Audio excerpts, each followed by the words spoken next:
riwayat hidup belum merupakan pemeriksaan psikologi yang sebenarnya, tetapi baru merupakan pengumpulan data untuk melengkapi berkas saudara. Gunakanlah bolpen atau pulpen saudara. Marilah kita mulai. Isilah nomor pemeriksaan saudara di sebelah kanan atas lembar itu. Kemudian dilanjutkan tanggal pemeriksaan, yaitu tanggal 15 bulan April dan tahun 1995. Kemudian, isilah nama lengkap saudara dengan huruf cetak, tidak boleh ada singkatan. Jadi, kalau nama saudara R. Bagio harus ditulis lengkap, apakah Raden Bagio atau Rudi Bagio. Gelar kesarjanaan dituliskan di belakang nama, misalnya Raden Bagio SPD MPD. Silahkan. Selanjutnya boleh ditulis dengan huruf biasa, tidak perlu huruf cetak. Istilah tempat lahir dan tanggal lahir, yaitu kota di mana saudara dilahirkan, serta tanggal, bulan, dan tahun lahir saudara. Jenis kelamin, coret yang tidak perlu. Agama, isilah agama saudara. Status, coret yang tidak perlu. Alamat, diisi alamat lengkap saudara beserta nomor telepon jika ada. Jangan lupa untuk menuliskan kode posnya. Nama ayah, isilah nama lengkap ayah jika ayah Anda sudah meninggal. Tulislah almarhum di antara tanda kurung di belakang nama ayah. Pekerjaan, isilah dengan pekerjaan ayah, misalnya Pamen TNI AD, pensiunan Dikdikbud, pegawai Caltek, dan sebagainya. Jika ayah telah meninggal, tulislah pekerjaan terakhir ayah. Alamat ayah, jika sama dengan saudara, cukup tuliskan idem saya. Jika beda alamat, tulislah alamat ayah secara lengkap, termasuk kode pos dan nomor teleponnya jika ada. Kalau ayah telah meninggal, alamatnya dicoret saja. Nama ibu, isilah dengan nama kecil ibu, bukan nyonya atau yang mengikuti nama ayah. Jika telah meninggal, tulislah almarhumah di antara tanda kurung. Tulis pekerjaan ibu kalau ibu bekerja. Jika tidak bekerja, tulislah ibu rumah tangga. Alamat ibu jika serumah dengan saudara, tuliskan idem saya. Jika sama dengan ayah, tulislah idem ayah. Kalau berbeda, tulislah alamatnya yang lengkap, termasuk nomor telepon dan kode posnya. Kalau telah meninggal, alamatnya dicoret saja. Jika telah selesai, marilah kita lanjutkan lagi. Di bawah garis terdapat beberapa judul yang berbeda. Yang pertama, pendidikan. Sejajar dengan SD atau sekolah dasar, tulislah nama sekolah dasar saudara, tempat atau kotanya di mana, dan tahun lulus tahun berapa. Kemudian, sejajar SLP atau sekolah lanjutan pertama, isilah dengan nama SMP saudara, tempat atau kotanya di mana, dan tahun lulus tahun berapa.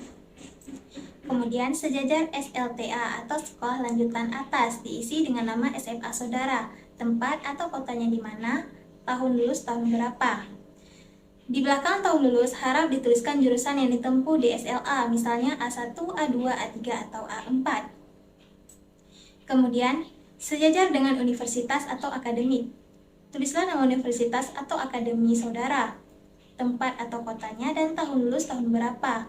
Kalau belum lulus, di belakang tahun lulus harap ditulis sampai semester atau tingkat berapa.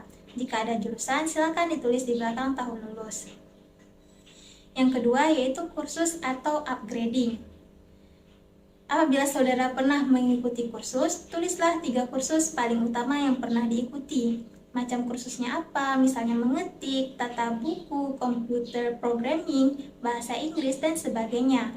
Tempat kursus yaitu di kota di mana kursus itu diselenggarakan. Lamanya kursus berapa bulan, pada tahun berapa, atau dari tahun berapa sampai tahun berapa. Dan instansi penyelenggaranya siapa, misalnya LPKIA, TRIAD, les privat, dan sebagainya. Jika tidak pernah mengikuti kursus, harap dicoret seluruhnya.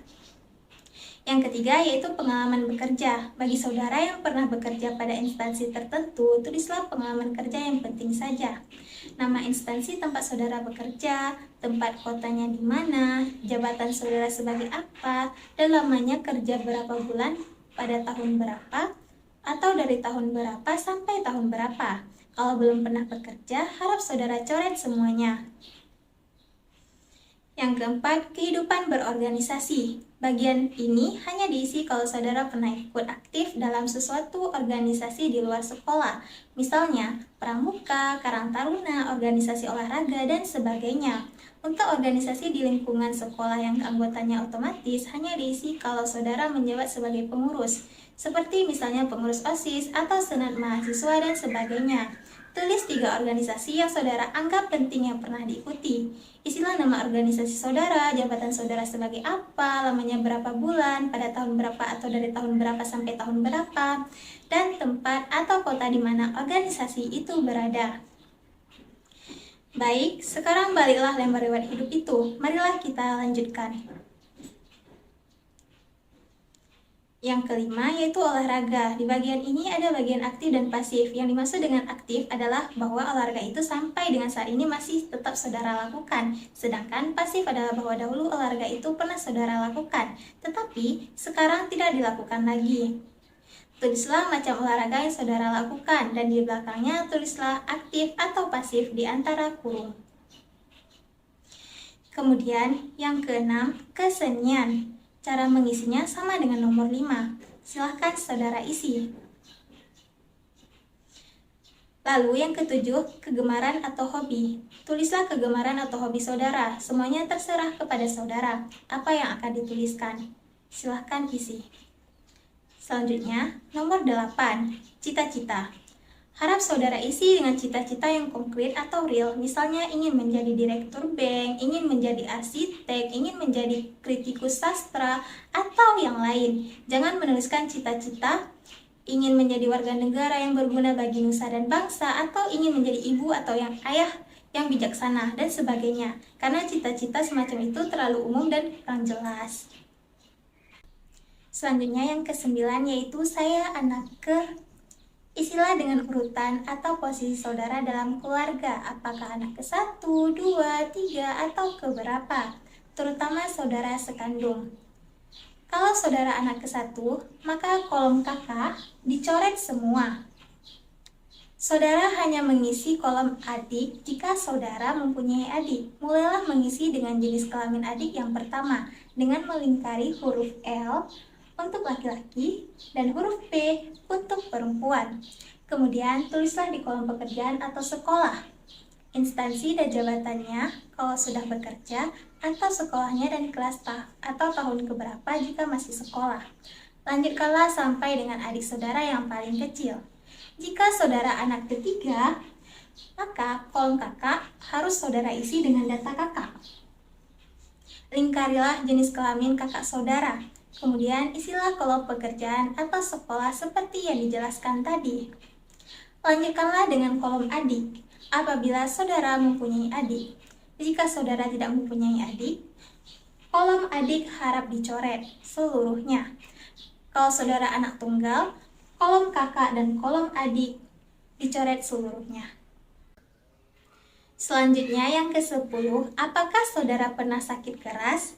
Pertanyaan ini harap dijawab. Jika saudara pernah sakit keras, yaitu sakit yang memerlukan perawatan yang lama atau yang dirasakan berat, lingkarilah kata pernah. Kalau tidak pernah sakit keras, lingkarilah kata tidak. Kalau pernah sakit keras, cobalah pertanyaan yang ada di bawahnya. Tulislah apa penyakit saudara waktu itu dan bila mana terjadi. Cukup dituliskan tahunnya saja. Kemudian, pertanyaan yang ke-11, apakah saudara pernah mengalami kecelakaan berat? Yang dimaksud dengan kecelakaan berat adalah kecelakaan yang menimbulkan cacat, yang masih dirasakan akibatnya sampai saat ini, atau yang harus dirawat di rumah atau di rumah sakit dalam waktu yang cukup lama. Kalau pernah, lingkarilah kata pernah. Jika tidak pernah, lingkarilah kata tidak.